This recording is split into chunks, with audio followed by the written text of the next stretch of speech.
Hello world, in today's video we are gonna learn how to find the resultant of two or more vectors that are not collinear together and they're not even perpendicular to each other. So looking at the diagram over there, we can clearly see that the vector b and the vector k, they're not along the same straight line, so they are not collinear. And we can clearly see that the angle between them is larger than 90 degrees, so there's no way that the two vectors are perpendicular to each other. So on the right here, I have steps that you can follow to find the magnitude and direction of the resultant of these vectors. It does not matter how many vectors you're dealing with, the steps will still be applicable. So if we look at the diagram there, we are saying we want to find the magnitude and direction of the resultant. What we can do is, just to get a sense of where the resultant might be located, we can just draw b and k using tail to head method. So we have the vector b starting from there. I'm not going to draw B, I'm just going to take it as it is from the diagram. So we have B, and then on the head of B, I'm going to start with the tail of K. The tail of K. And now I am going to draw the resultant there in pink. If I draw the resultant, I get the impression that the resultant that I am looking for is a two-dimensional vector which lies somewhere on the second quadrant. Okay, so in pink there, that is my resultant. I mistakenly removed the other vector, so that was my vector k there. Just want to label the vectors. We have the vector k, and that will be our resultant vector. Let us see if that is true. So the first step says, if we want to find the resultant of vectors which are not collinear, which are not perpendicular to each other, we need to classify the vectors as being 1D or 2D. So looking at the diagram, B is along the x-axis, so this vector is a one-dimensional vector, so we don't need to worry about it. And looking at the vector k, we see it lies somewhere between the y-axis and the x-axis, so this is clearly a two-dimensional vector. And step 1 tells us how to deal with 2D vectors. It tells us to draw the components of the two-dimensional vector. And by drawing the components of the two-dimensional vector, this is going to help us in getting the direction of the components of the 2D vector. So those are my components over there. The blue one, which is along the y-axis, I'm going to call it y, component of k along the y direction. The pink one, because it's along the horizontal axis, I'm going to call it kx, component of k along the x-axis. Remember that these components, they are perpendicular to one another. So step number 2 says we are required to use trigonometric ratios to find the magnitude of the components. So looking at the right angle triangle, we don't have to worry much because that 35-degree angle is inside the right angled triangle.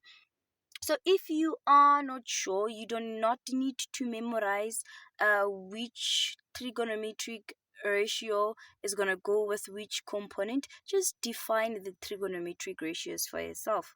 So I'm going to start with sine. If I define the sine of 35, that is opposite the side facing the angle, that is kx, divided by the hypotenuse, which is k. So this tells me that to calculate kx is going to take the sine ratio. So this will be k is 150 sine of 35 degrees. If I punch my calculator, it tells me that the x component will be equals to 86,0365 Newton. And now I am going to define cosine of 35. That is the adjacent side the side which is next to the angle. That is ky divided by k. If I cross multiply, ky is k, which is 150, multiplied by cosine of 35. So from just defining the trigonometric ratios, I found that x component takes sine, y component takes cos, and this will not always be the case. So if I punch that on calculator, I find that the the y component will be 122,8728 newtons. Okay. And then step number 3 says we need to choose a direction for each axis. Before we choose a direction for each axis, I just want to tidy up my sketch. If I tidy up my sketch, I have my ky over there, which is 122,8728 newtons, and my kx, I found this, I said this was 86,0365 newton. And if I tidy the sketch, now the sketch looks familiar. It looks like what we have been dealing with in the previous videos when we were adding collinear vectors. So if we look at the vector b and the vector kx, those two are along the same straight line, which is the x-axis. What this means is the vector b and the vector k are collinear. We can just simply add them together and take into account the directions. Okay, so now we need to pick a positive direction. So to answer such questions, normally it's much easier to work it out on a table. It helps you keep track. So for the x-axis, this whole column here is for the x-axis. So I'm going to write the direction here to say that the right direction, I'm taking it positive, and that column over there will be for the y-axis. So I'm going to indicate up there that I'm going to be taking up as positive. So for all the components, I'm first going to start by including the directions into my table so that I do not forget them. I'm going to start with the vector k. So whatever I write here will be the magnitude and the direction of the x component of the vector k. So looking at my diagram, it's pointing in the positive direction, so I'm going to write positive. If I look at the y component, it's pointing upwards, which is positive, so I'm going to write positive for direction. When I get to b lies along the x direction. It's a one-dimensional vector. So what this means is the vector b has no component along the y direction, hence I am writing 0 there. But when we look at the x component of the vector b is b itself. So there I can see that b is pointing towards the left, and left will be negative. If right is positive, then the opposite will be negative. And then when I get to the last row there, whatever I'm going to write here will be the component of the resultant along the x direction. Whatever I write there will be the component of the resultant along the y direction. Okay. And now I'm going to include in the magnitudes. For the x component of k, I said that was 86,0365. For the y component, that is 122,8728. For the vector b, the x component, that is the vector itself, which is 200. To get Rx, remember what a resultant is. A resultant is a sum of. So if I am looking for the resultant along the x direction, what I'm going to do is I'm going to add all the components along the x direction. So if I add these two together, I'm going to get negative 113,965. What is the negative for? That negative there, that is for direction. So this here, I'm going to highlight it in red. That is for direction. Okay, and then we get to ry. If I sum these two together, I'm going to get positive. Positive is for direction. 122,8728. Okay, so what I'm going to do is I'm going to draw these vectors on a Cartesian plane. Let me just make it black. So this is my Cartesian plane. Okay, I'm going to start with Rx. If I draw Rx, there's my Rx there. And then I'm gonna follow with Ry. I'm just drawing these vectors using the tail to head method.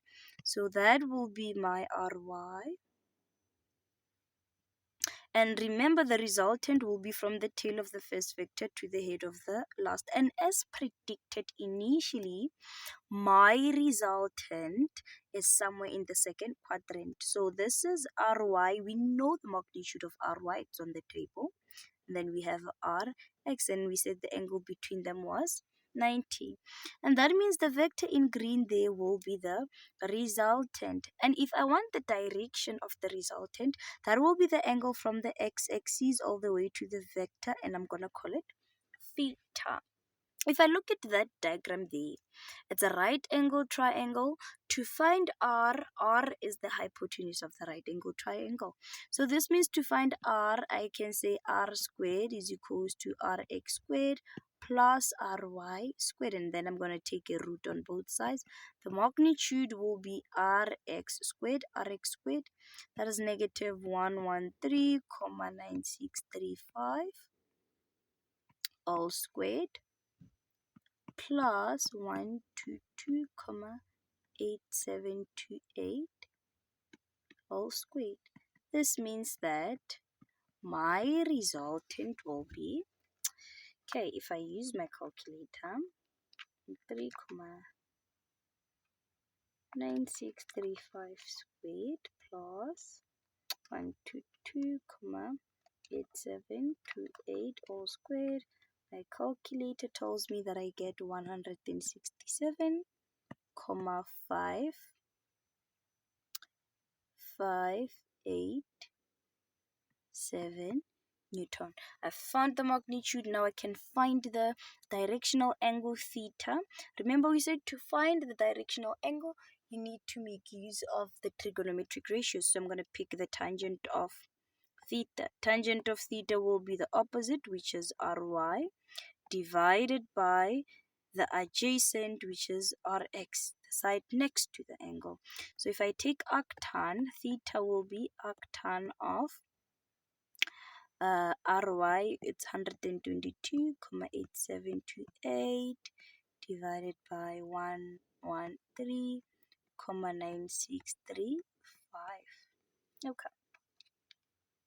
So if you look at me calculating the theta, you will realize that I am not including the negative on Rx. Remember, I drew out my Rx, my Ry, and R. I know exactly where my theta is located. Hence, I am not including that negative over there. And when I calculate my directional angle, for me, I am just using mathematical concepts. We are saying that tan of theta is the opposite side. We're talking about the length of the opposite side, and length is a scalar quantity without a direction. Those are the two reasons why I'm not including the negative. And if I calculate theta, I'm just going to round it to two decimal places. I get 47,15 degrees. And that is how you find the magnitude and direction of the resultant of two or more vectors that are not collinear nor perpendicular to each other. So I'm just gonna leave you here with this exercise to try out for yourself, and then I'm gonna go through the solution in the next video. Thank you.